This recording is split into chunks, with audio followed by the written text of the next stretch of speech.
छत्रपती संभाजीनगर या ठिकाणी मुकुंदवाडी इथं पारंपरिक पद्धतीने होणाऱ्या भवानी माता यात्रा उत्सवात पक्षीय गटतट बाजूला ठेवून एकत्र येत नवसाच्या 12 गाड्या आमदार नारायण कुचे ओढणार आहे। दिनांक 22 ते 24 एप्रिल दरम्यान धार्मिक विविध कार्यक्रम, कुस्ती स्पर्धा, लावणी सम्राज्ञी कृषी शिंदे यांच्या लावण्यांचा कार्यक्रम आयोजित करण्यात आलेला आहे। यासंबंधी पत्रकार परिषद घेऊन आमदार नारायण कुचे व माजी नगरसेवक मोतीलाल जगताप यांनी माहिती दिली। यावेळी नारायण कृषी म्हणाले की सर्वपक्षीय नागरिकांच्या सहकार्याने गावाचं नाव उंचावण्यासाठी, पारंपरिक कलागुणांना वाव देण्यासाठी सांस्कृतिक वारसा जपण्याचा हा प्रयत्न आहे।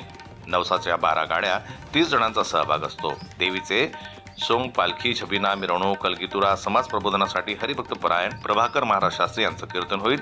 तसेच भंडारा आणि गुरुवारी खूप कुस्तीच्या स्पर्धेचं विजेत्यांना बक्षीस स्वरूपात 11 लाख रुपये देण्याची तयारी यात्रा उत्सव समितीने दाखवली आहे।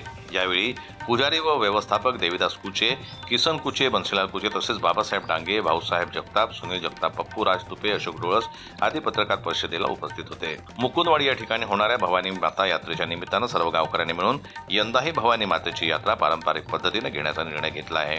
सर्व गावकरी मिळून जुन्या काळापासून चालत आलेली 250 वर्षाची परंपरा आजही कायम ठेवत ही यात्रा सुरुवात करणार आहे। तरी सर्व भक्तजनांना आवाहन करण्यात आलं आहे की शांततेत आणि कायद्यासोबत कुठल्याही प्रकारचं गालबोट न लागता यात्रेचा आनंद आणि होणाऱ्या विविध सांस्कृतिक कार्यक्रमांचा आनंद घेण्याचं आवाहन यावेळी आमदार नारायण कुचे तसेच भवानी यात्रा महोत्सव यांचे आयोजक, पुजारी व गावकरी मंडळी यांनी केलं आहे।